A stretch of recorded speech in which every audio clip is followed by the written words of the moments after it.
Indo Bhutan river commission গঠনের দাবিতে পশ্চিমবঙ্গ বিধানসভায় একাধিকবার আওয়াজ তুলেছেন শাসক দলের বিধায়করা। তবে সেই দাবিকে কার্যত খারিজ করে দিল কেন্দ্রের বিজেপির নেতৃত্বাধীন সরকার। মঙ্গলবার রাজ্যসভায় এ নিয়ে কেন্দ্রীয় জলশক্তি মন্ত্রীকে প্রশ্ন করেছিলেন তৃণমূল সাংসদ ঋতব্রত বন্দ্যোপাধ্যায়। এর উত্তরে কেন্দ্রীয় সরকারের তরফে সাফ জানিয়ে দেওয়া হয়েছে, এই রিভার কমিশন গঠনের কোনো পরিকল্পনা সরকারের নেই। প্রসঙ্গত, উত্তরবঙ্গের একাধিক জেলা, বিশেষত আলিপুরদুয়ার এবং জলপাইগুড়ির একাংশ ভুটান থেকে নেমে আসা নদীগুলির জলে প্রতি বছর প্লাবিত হয়, যার জেরে ওই অঞ্চলের বাসিন্দারা ব্যাপক ক্ষতির সম্মুখীন হয়ে থাকেন। এই সমস্যা দূর করার লক্ষ্যে পশ্চিমবঙ্গ বিধানসভায় একটি প্রস্তাব পাশ করা হয়েছিল। সেখানে ঠিক করা হয়েছিল এ বিষয়ে কেন্দ্রীয় সরকারের সঙ্গে কথা বলবে রাজ্যের প্রতিনিধিরা। এই প্রতিনিধি দলে শাসক ও বিরোধী উভয় শিবিরের প্রতিনিধি রাখার কথা বলা হয়েছিল। যদিও এই প্রতিনিধি পাঠানোর বিষয়ে রাজ্যের প্রধান বিরোধী দলের তরফে কোনো উদ্যোগ নেওয়া হয়নি বলে অভিযোগ। উত্তরবঙ্গ বিজেপির শক্ত ঘাঁটি বলে পরিচিত সেই উত্তরবঙ্গের দুই জেলার প্লাবন রোখার বিষয়ে কেন্দ্রের এই উদাসীনতা নিয়ে সরব হয়েছে ঘাসফুল শিবির। তৃণমূল সাংসদ ঋতব্রত বন্দ্যোপাধ্যায়ের অভিযোগ, সরকার ডিনায়েল মুডে রয়েছে। বাংলা ডুবে গেলে ওদের কিচ্ছু যায় আসে না, তাই ২৬-এর নির্বাচনে বাংলার মানুষ বিজেপিকেও ডুবিয়ে দেবে।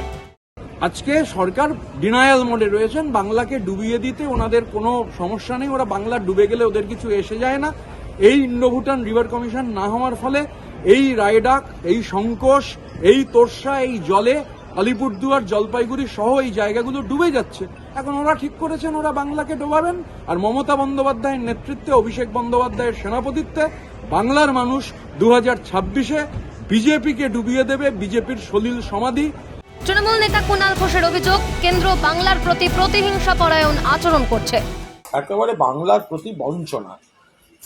বাংলার ভূগোলটা যা, সেখানে এমন কিছু প্রজেক্ট আছে যেগুলো কেন্দ্রীয় সরকারের সাহায্য চাই, অনুদান চাই, বরাদ্দ চাই, এবং কেন্দ্র দয়া করছে না এটা।